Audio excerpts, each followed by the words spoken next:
and welcome to 9 to 42, the podcast from the team at the Guitar Show UK. Join us for interviews, updates and chat with artists, influencers and those that manufacture the gear that we love.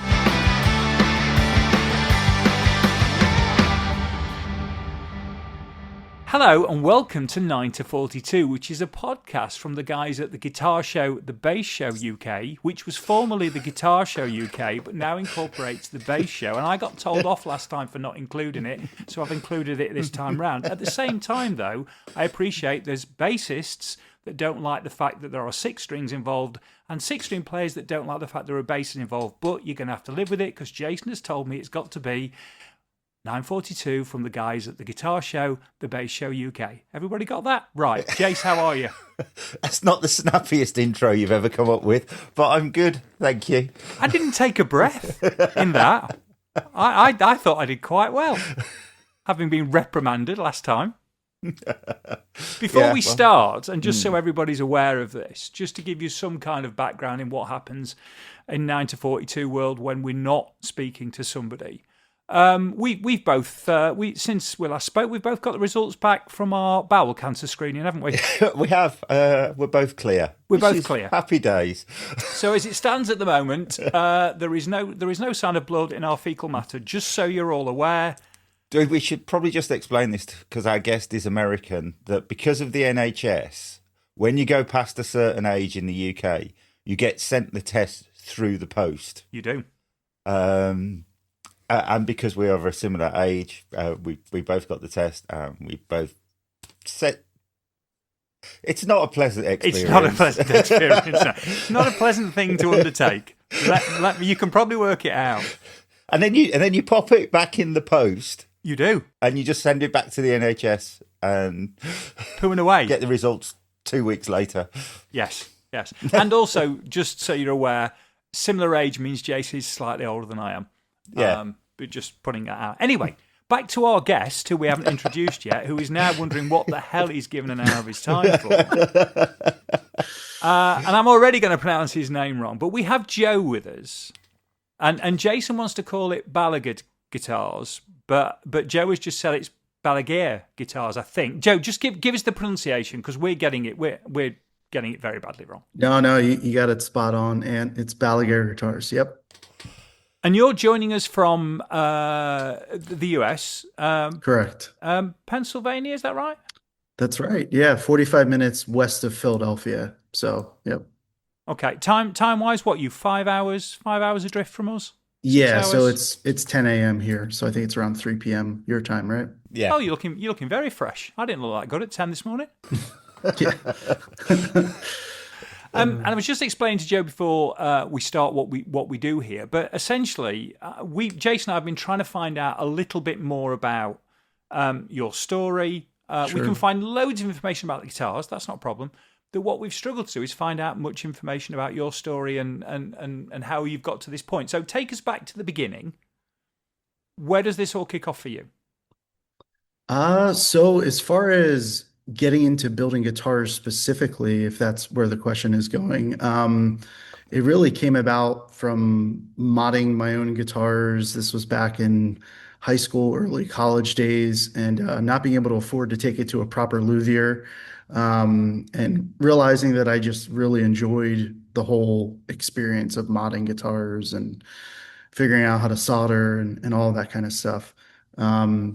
And it wasn't until I found a school in California that actually taught luthiery and guitar building that I made the move 3,000 miles across the country, and in 2009 I went to the Musicians Institute Guitar Craft Academy, and that's where it all started.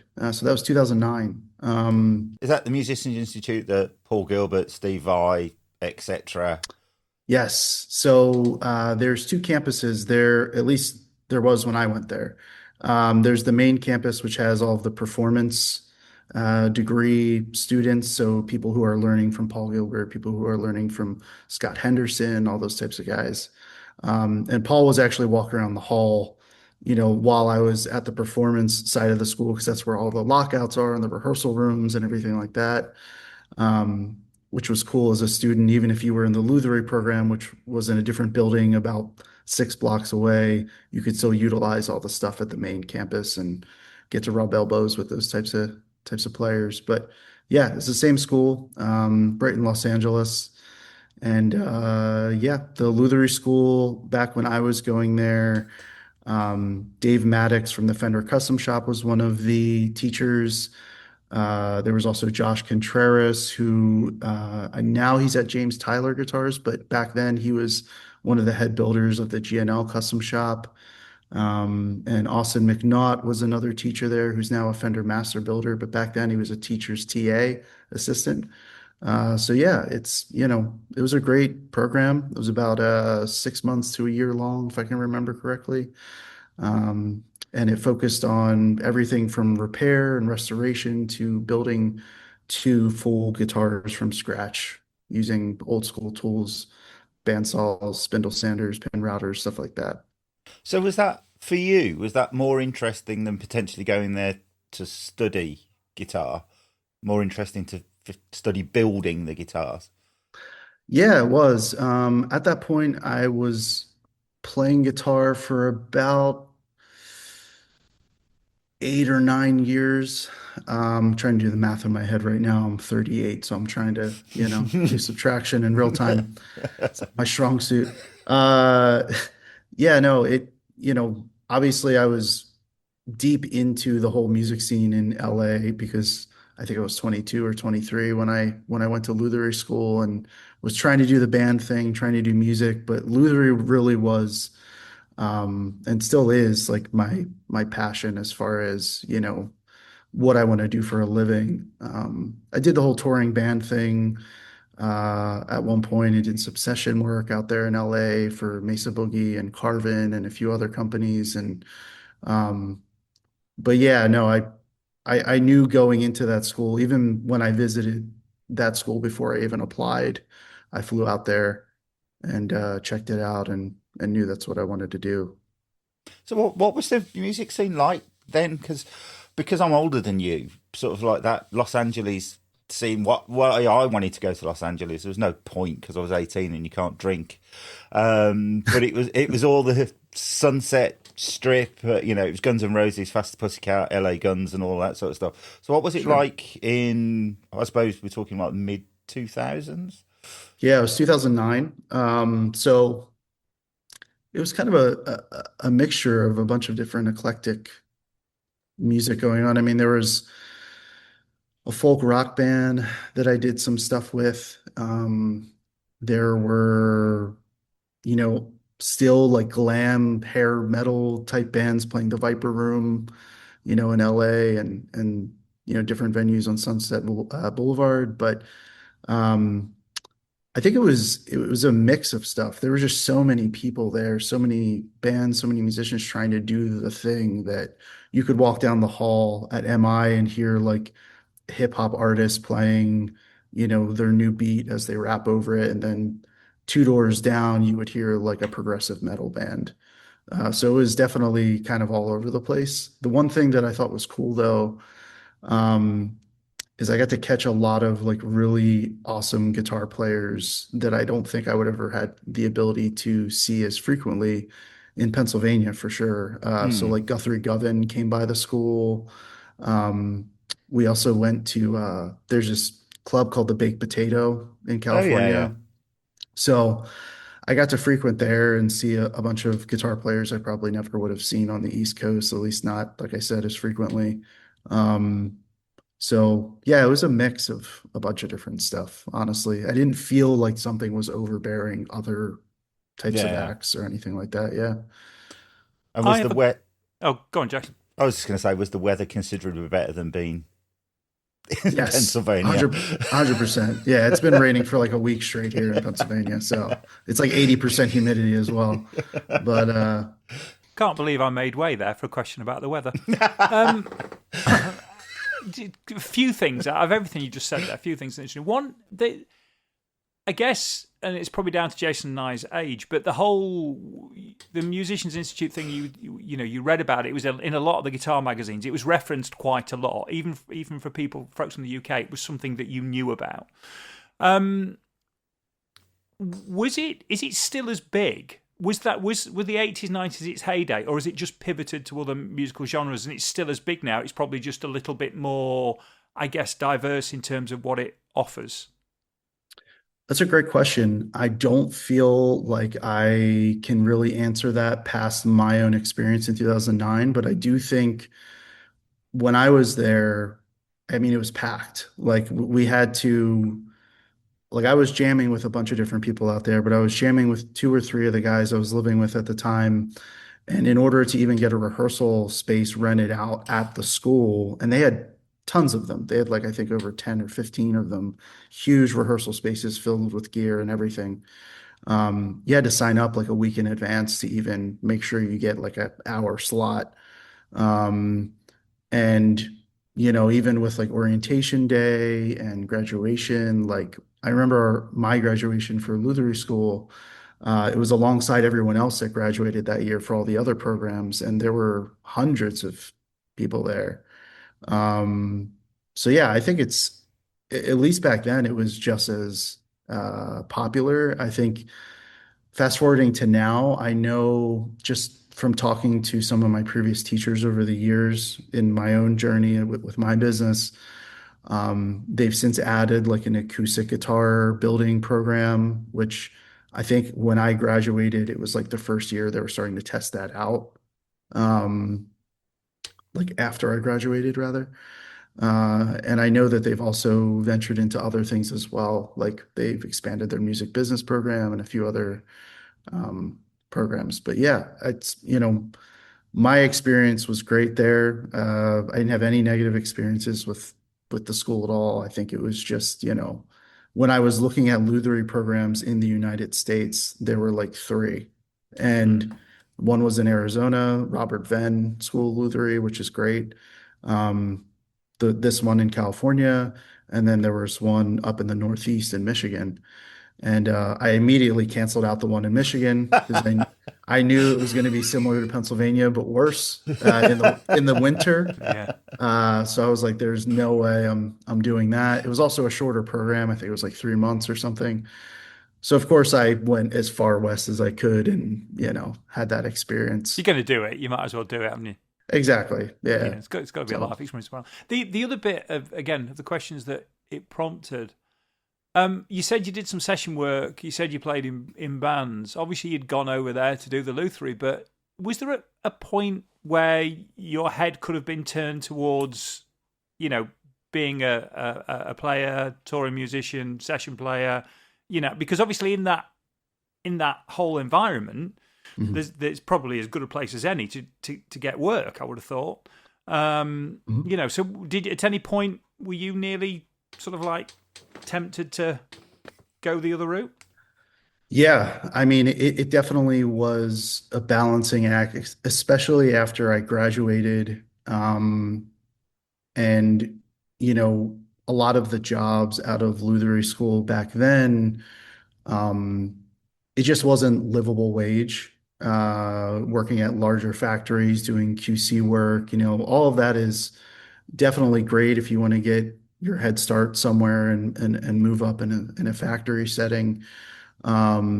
But that didn't interest me. I just wanted to focus on continuing my repair and restoration work and eventually building my own guitars, but I knew I was going to have to walk before I ran in that regard. So that was one thing they instilled in us in the program is definitely to be humble with all of that because that type of craft you can't just expect to immediately come out of school swinging, with a custom guitar company. Um, and yeah, I mean, I think really it was. I mean, playing music is what led me to realizing I wanted to build guitars anyway. So it was my first love, and I still love playing music now. But out there, it was definitely opportunistic for me to do both for as long as I could until I realized I had to make a decision. Um, so it wasn't really that I was being swayed one way or the other. I just felt like I'm going to do both of these as long as I can until one of them I can't do anymore. Um, and that really led me to meeting a bunch of people in the industry when I did launch my company that it really helped as far as like gaining artists and having connections and networking and all of that. So I'm glad that I did do the session work and played in bands and toured and all that because it awarded me some of those connections. But yeah, it was a little tough, especially being in LA when um, that really is where you should be as a young guitar player who's looking to just take any job that's thrown at you. Because I do think that's where most people find those gigs that they can ride for potentially decades. Hmm. Um, but yeah, it was mostly just, going to NAMM every year, networking, trying to do the session work player thing, but then also networking with people who are in the creator community, other guitar builders, other companies. And it just kind of like naturally led me down one path. How long did you stay in California then after graduating? So I was in 2000, graduated in 2009. I did come back briefly to Pennsylvania and met my now wife, and then came back out to California with her. And then we were out there. So it was like a year's time where I was back in Pennsylvania, came back to California, and then was out there till 2015. So it was around like 5 years collectively, something like that. Um, and yeah, and the main reason why her and I both moved back to Pennsylvania was so I could start my company and so we could settle down. And Pennsylvania is, I'm sure you can imagine, much more affordable than California. Uh, so it was that was the main push for that. But I found the original crowdfunding page mhm. for your company, and actually, you didn't. I think was it $10,000 you needed to raise to start? Was that the crowdfunding? That's right. Yeah, it was a little over $10,000 we did, and that was to jumpstart the import stuff that we were doing, as Right. well as just get a commercial space. Because at that time, I was doing everything out of a garage, and we were trying to. And when I say we, it was really me and my wife every now and again popping in to help me with emails and stuff. Um, you know, it was working for other small businesses at the time. I feel like Kickstarter and Indiegogo back then were much larger than they are now. Yeah. Maybe I'm wrong, but it seemed like that was the way to go if we wanted to launch something that was more production based instead of one-off custom guitars that I was only doing at that time. Um, so there was a point in time where in California, before we moved back to Pennsylvania, I built a few guitars by hand, just one-offs for a few friends, one of them being an artist, Bo from Seosin. Um, and the fact that he liked that guitar kind of kickstarted, the idea of, oh, maybe I should actually try and take a crack at this. And when we moved back, um, it was that NAMM show that I went to once we were back in Pennsylvania. I came back out for that show like later that year in January. And I met my business partner who works in Korea and who we've worked with ever since, John Choi. And he, did some prototypes for us. And that's what kind of led for the Indiegogo to be a thing, is to raise funds to start that line of guitars. I think it's really interesting that because you've got your US made stuff, you've got your Korean made stuff, and Indonesia. Is that correct? Yeah, the Indonesian stuff's fairly new for us. So we started about 2 years ago working with a few different factories until we dwindled down kind of the best fit for us, which Hmm. now we're at a place called PT Miari, and they're great. They do a bunch of other very well-known, reputable brands. And that's kind of our gateway guitar line to everything else that we do. But it's really always been USA and Korean up until about 2 years ago. I just think it's really interesting because you're a company that's what, 10 years old? Yes, 10 years as of this year. Yep. Yeah. So you're 10 years old. So 11 years ago, you're in your garage. And now you've got three different manufacturing points around the world. The growth seems incredible. But then, the crowdfunding thing, I was looking that you launched it in July. Mhm. And by the September, you'd closed it because you'd reached your target. And I think it was the end of July and beginning of September. So you're talking, what, 6 weeks or something to actually raise the money, which is incredibly quick. And then it seems like the growth of the company has been, I mean, this is all down to you, incredibly quick as well.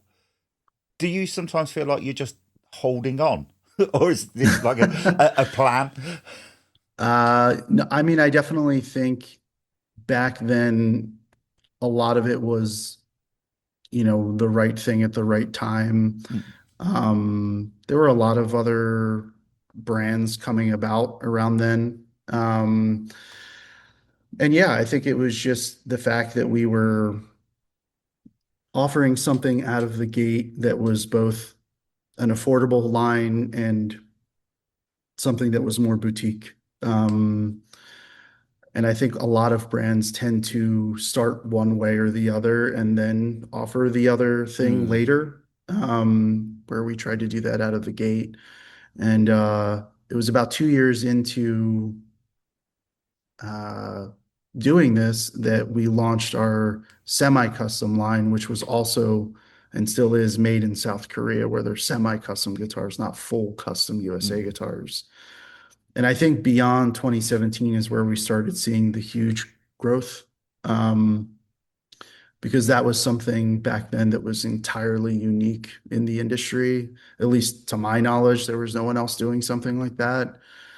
So the growth that we saw between 2017 until 2020 and really beyond is, I think, largely because of that and because of working with retailers and distributors and all the natural progression that comes with, selling products. But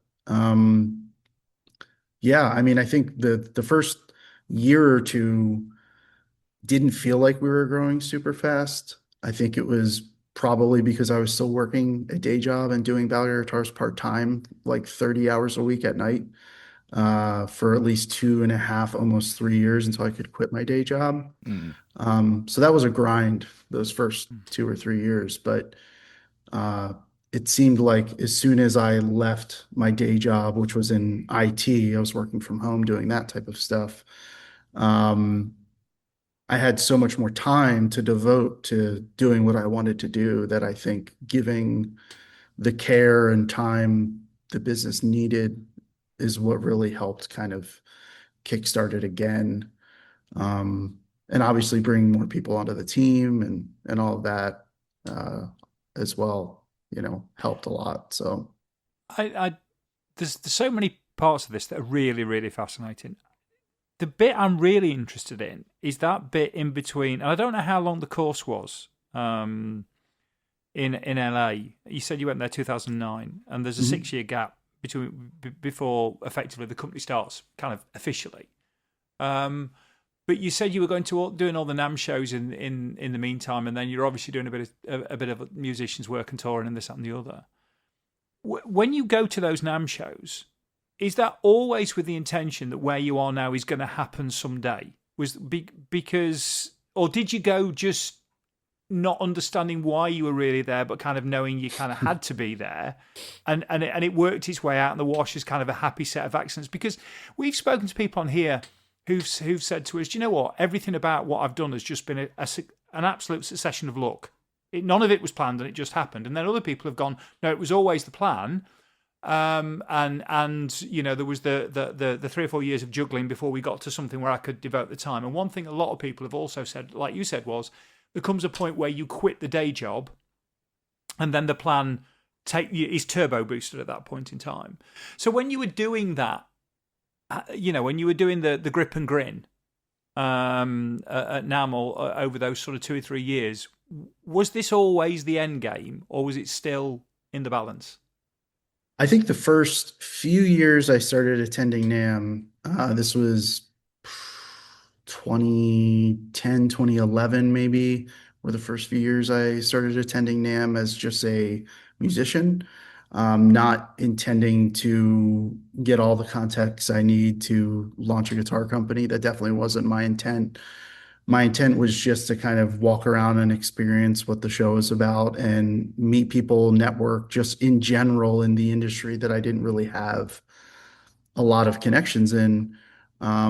So it really was a bit of wandering the first few years. Luckily, I had enough, fellow musician friends and people I've met online on guitar forums who were in successful bands and all that kind of stuff that I was able to spend time with at those shows who introduced me to other people. Um, so yeah, I think the first two or three shows were heavily just networking and just trying to meet as many people as I could, and also trying to be as available as I could to those people. If I heard someone needs a guitar player, if I heard someone is looking to launch a product, like I'm going to go and meet that person and talk to them. And in hindsight, I was way more outgoing than I am now, and I don't know what happened, but the NAMM shows now, I'm just kind of like, but not so much. It's just, it's funny the amount of energy I probably had back then, but it definitely um, was just a lot of networking and just finding my way as a 23, 24-year-old guy, trying to see if there was a spot for me in that industry. And it wasn't until I want to say NAMM 2014 or maybe 2015 even, right before I launched my company is when I really started to meet people with the intent Yeah. of trying to carve a path for myself. And that's where I met John, our Korean business partner, and where I met a bunch of other people at different shops in Korea, like Mere Music, and some of our contacts at hardware companies. It's where I met some of our friends at Fishman and a few other companies. So yeah, the first few years definitely were me just kind of trying to find my way. And then NAMM 2016 in Nashville was our first ever official NAMM as a company. Right. We exhibited there first.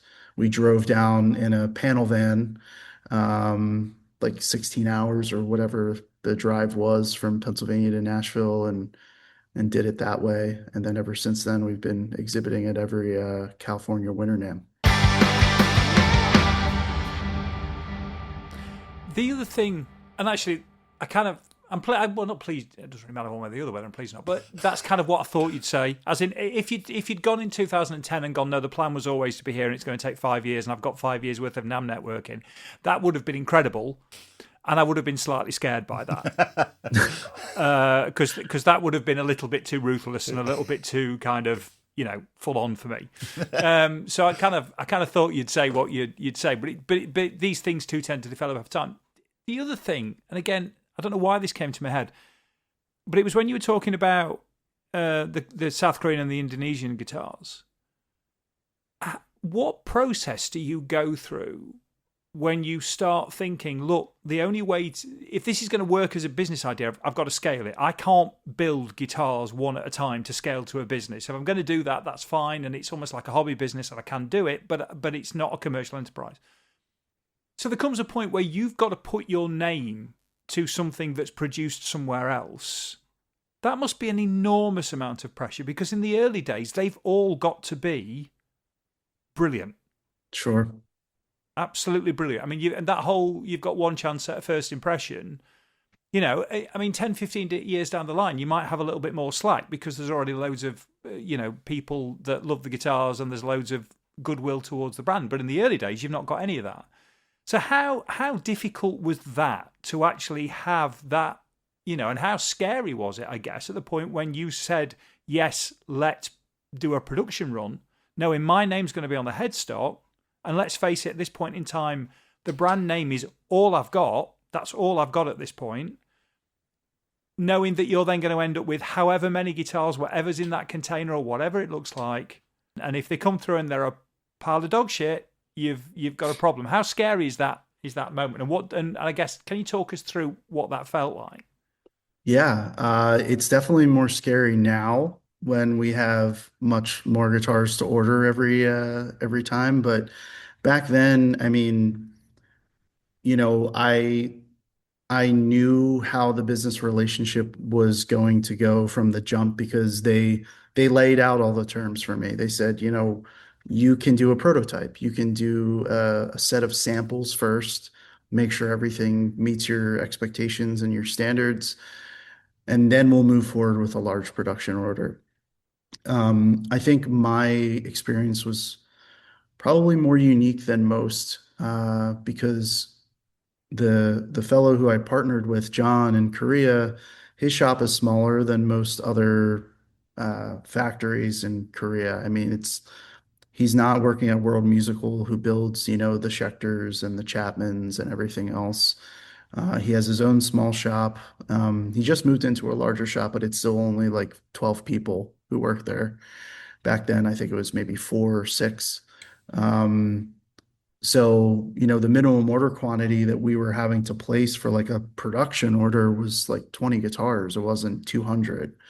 So we were able to kind of start slow, ramp up as the interest grew, and the communication was very constant. It still is. I mean, I've probably spoken to John every day for the last, you know, 9 years or however much it is, and we've grown pretty close, as well as the rest of the folks over there in that shop. But yeah, I mean, it's nerve-wracking in general to have to, you know, be okay with putting your last name on a headstock and hoping that it meets your expectations and hoping the person who buys it with their hard-earned money feels the same way. Um, but having that, you know, that process up front with doing prototypes and making sure everything hits the mark, and then also having all of the guitars come to Pennsylvania first for quality control before they go anywhere else was a huge, you know, component for us starting out. I think that's where we saw the most growth with return customers is, you know, they liked the idea that even if it was a guitar that was made somewhere else, I was still getting my hands on every single guitar. I was still doing their custom setup with whatever string gauges and tuning they wanted, etc. And we still do that to this day, unless it's, you know, to a distributor or a dealer who has a really well put together QC process. The guitars are still coming to the United States, getting QC'd and set up and sent out to wherever they need to go. So like we just started working with strings and things in the UK, and they have a great QC team, and you know that's an example of the guitars going directly there because they're going to be doing the same 46 point QC checklist that we have here in Pennsylvania. Um, so yeah, I think, you know, definitely nerve-wracking, but it's part of the process, and we felt good about it. Okay, so now I've got another question that feel free to not answer if you don't want to answer this, because I appreciate it's slightly contentious, and also it could change 10 times before this podcast goes out. But if you're bringing guitars into Pennsylvania to be checked, does that mean they potentially fall under the purview of tariff? And if that's the case, does that have to be incorporated in, and would that affect wherever they were sent in terms of the prices of them for the rest of the globe? Is that a concern for you at the moment? So it is definitely a concern, but we have done everything we can to eat those costs for now and not pass them on to the consumer. You know, I don't Because they're agree. relatively low. Looking at the places they're coming from at the moment, you're not in the 90-100% area, are you? No, but it's definitely still a considerable hit. And I'll give you an example just because I think it's important to talk about it because I don't agree with any of it personally. And that's not a reflection of the entire company. That's just my personal opinion. Is that, you know, we've had a free trade agreement with South Korea for as long as I can remember, the United States. So the guitars that have come in from Korea, from our essentially business partner at this point, um, the only fees we've ever had to pay on those have been just brokerage fees. So when UPS brings them in, they're doing some paperwork as the power of attorney, and then they're passing them along to us. So let's say four guitars cost us $950 or something like that to just do the paperwork to get them into the States. Well, now maybe 13 or 14 guitars is costing us around $2,600. And that's because there's a 10% tariff on every single product that's on the bill of lading. So that's just an example. I'm pulling that just, out of thin air, but I'm giving an example of how that could jump like that and how those costs could eventually affect the end retail price of a product. But like I said before, we're not changing anything just yet until it gets to the point where there's retaliation tariffs and things get so Yeah. out of control that everyone's getting affected, not just, us. But But I hope, obviously, in your scenario, because a large number of them are coming to, and I see all the reasons why you would do it, and I think it's a great USP with a lot of that coming to you to be, to be effectively given the final seal of approval before they're sent out. But obviously, it puts you in a slight position there where you will end up having to pass tariffs to everywhere they're sent globally, if that makes sense. So actually, right, the strings and things example is not quite the same because they're going directly from where they are to the UK, and you've got people in the UK, and so it doesn't necessarily affect the price of the guitars appearing in the UK, but it potentially affects if you didn't have the same relationship with a distributor in another European country, as an example. mhm, Those things are then artificially, really, for no real reason, going up in up in cost, and nobody's. right, I mean, it's an example of where you're being hit, really. For mhm. in it almost it's almost a double whammy because it's hitting your US consumers, but it's potentially hitting a load of your new consumers around the globe as you seek to get a footprint. Right. And I think that's why it's so important that we try and work with dealers and distributors across the world who have QC centers and have the ability to do the things that we're doing with strings and things because it is going to become uh, unmanageable, not just for us, but for retailers as well. And then unfortunately, to the end consumer, to the customer, if we're going to have to pay tariffs on products coming into the States, and then when we export them to wherever they need to go, there's an additional tariff there. And who knows what the country who's receiving them is then going to have to pay, the retailer is going to have to then pay some VAT or whatever. Like I think it's a slippery slope, and I hope that I hope someone comes to their senses and things dissipate. But I we'll mean, thank see. you for talking about it because Sure. obviously, I appreciate internally it's a different conversation to, we talk about it over here, of course we do, but ultimately it's not something within the control of anybody in the UK. It is what it is. But Right. you seem to be an example of the downside of it all, within the US, because ultimately you've got a mixed manufacturing model anyway, i.e., you're manufacturing in three places. Mhm. Obviously, that's very similar to the rest of the industry. If we look at the way guitars are built, yours is not. Having the US manufacturer is probably the bit that sets you apart. A lot of other places won't have that. A lot of other brands won't have that. But ultimately, where you're having guitars built, that's not uncommon in the sector. Right. So it's just an example of how something like this effectively is just hitting musicians. It's just hitting guitar players in the US across the board Sure. almost. And even, I know, like you said, there's a lot of companies that aren't too dissimilar in regards to manufacturing overseas products, but even luthiers who or companies who build in the US, they're still getting hit with these tariffs when they're buying sandpaper or when Yeah. they're buying other things that are not like sandpaper is not made in the US. There's other things that aren't made in the US that are imported in.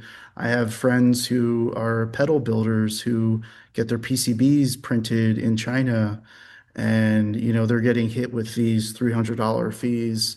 Um, when they're placing their orders and of their semiconductors and their resistors and capacitors and everything else. So it's It's unfortunate. And, I think I'm hopeful that things will change because I think enough people will then uprise to make everyone else realize that this isn't sustainable. But we shall see. I guess the point I was kind of getting to was there's a downside of this which affects micro manufacture that's already established in the US as well. Right. You know that I get the argument that, well, let's bring macro manufacture back. Let's have big plants building lots of things again. I do somehow get that argument. I don't know if I agree with it, but I get the argument. But in Mhm. this instance, what you're doing is you're hitting small manufactured, like like Yeah. yourself. And the UK is the same. The UK is full of lots of micro manufacture, and we make a lot of stuff, particular stuff, really, really well. And the danger is that you lose that in the rush to try and get a mass production that might never actually happen anyway.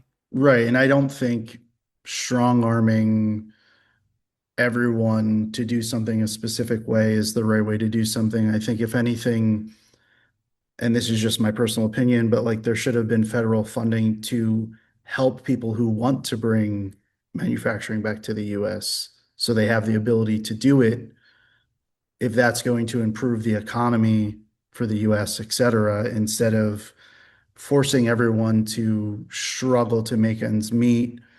Um, that's not going to make people want to, move everything to the US. There's no way anyone can do that on the drop of a dime, like these tariffs kind of were.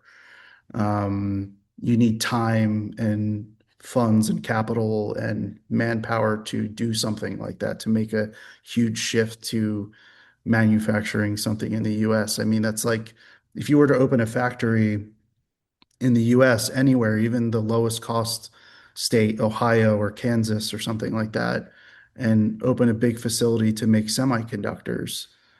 Well, what are you going to pay the staff there who works there? Like it's just not it's not a scalable model that's going to happen within a year or 2 years or a 4-year term. Like this is something that would have to be like a decade long shift. It's the downside of very simple solutions to very complex problems, isn't it? Right.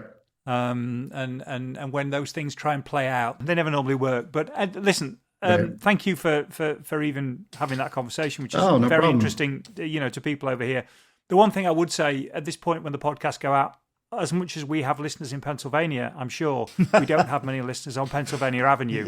So you're probably quite fine that nobody's going to be listening in to 942 in terms of any kind of blowback.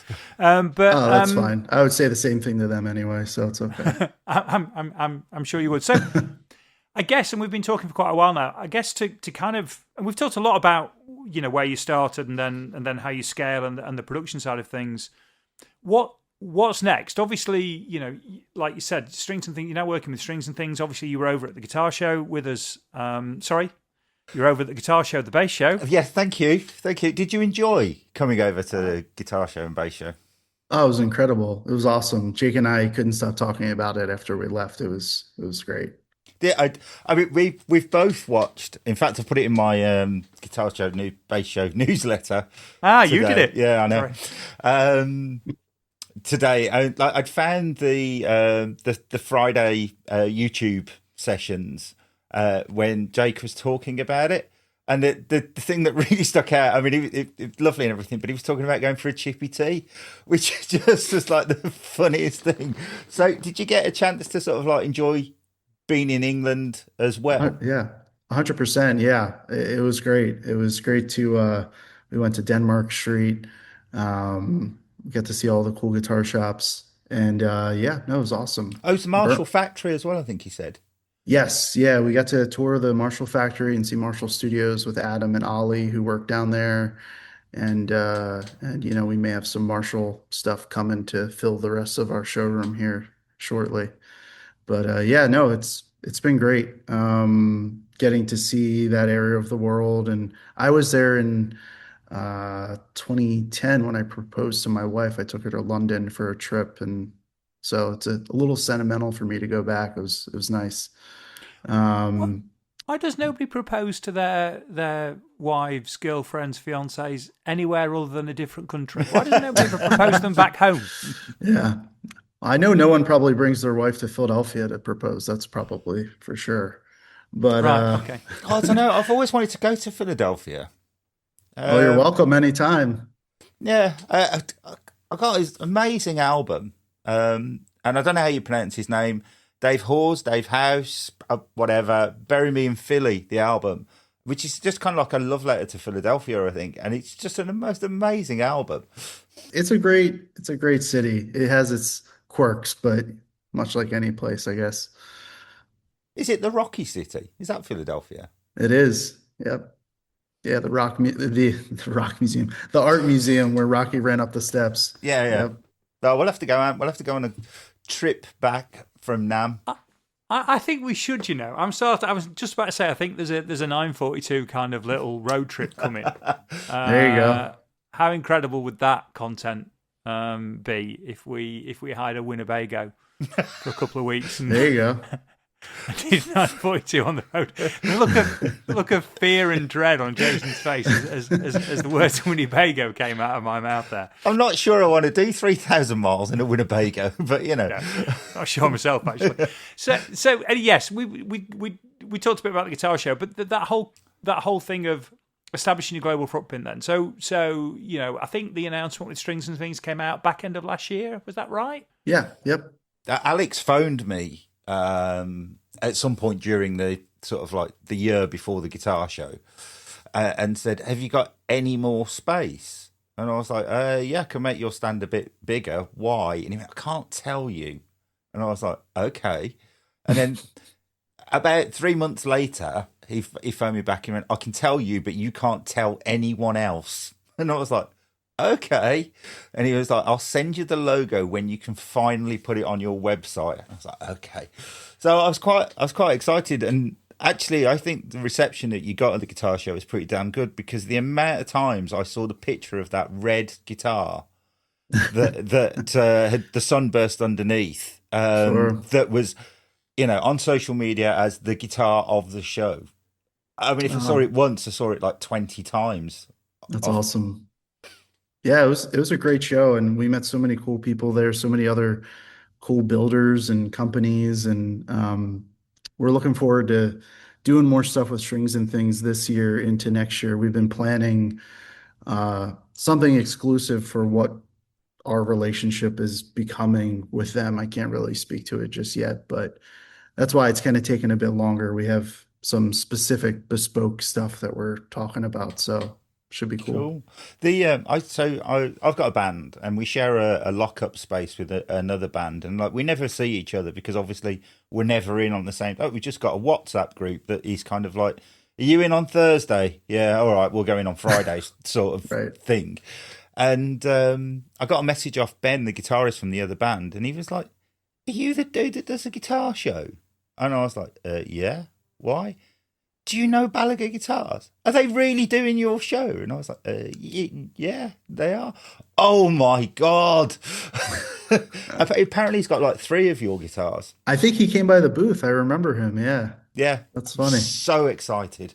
That's awesome. That's why it's so fun to do those shows, being able to go across the world and meet people who own our guitars or who've talked to us via email, and they pull up a bunch of mock-ups on their phone of custom guitars they've built on our website.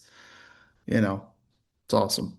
Lovely place to stop. Thank you very much for your time. We've gone on a little bit past what we normally do, but these things are never to any kind of structure.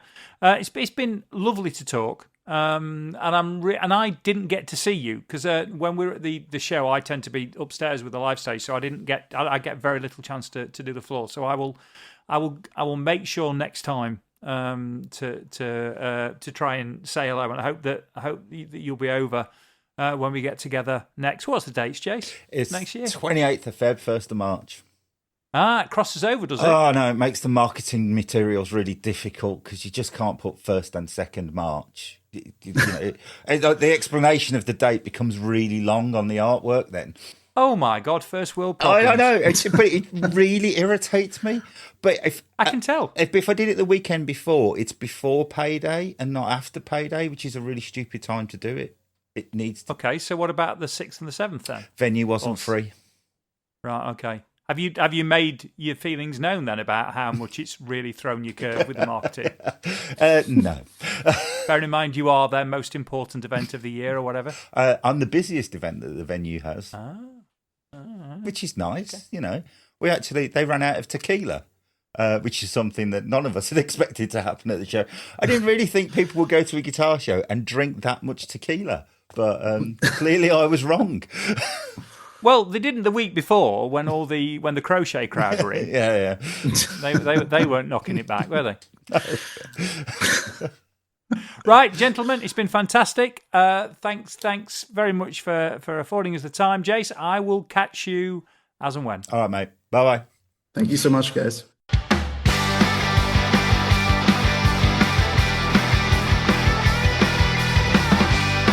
Thanks for listening to 9 to 42, the podcast from the team at the Guitar Show UK. If you've enjoyed the show, then please remember to hit the subscribe button and share with other like-minded souls. For more information about 9 to 42, please follow us on Facebook, Twitter or Instagram at the Guitar Show UK. This has been an A Short Stories production.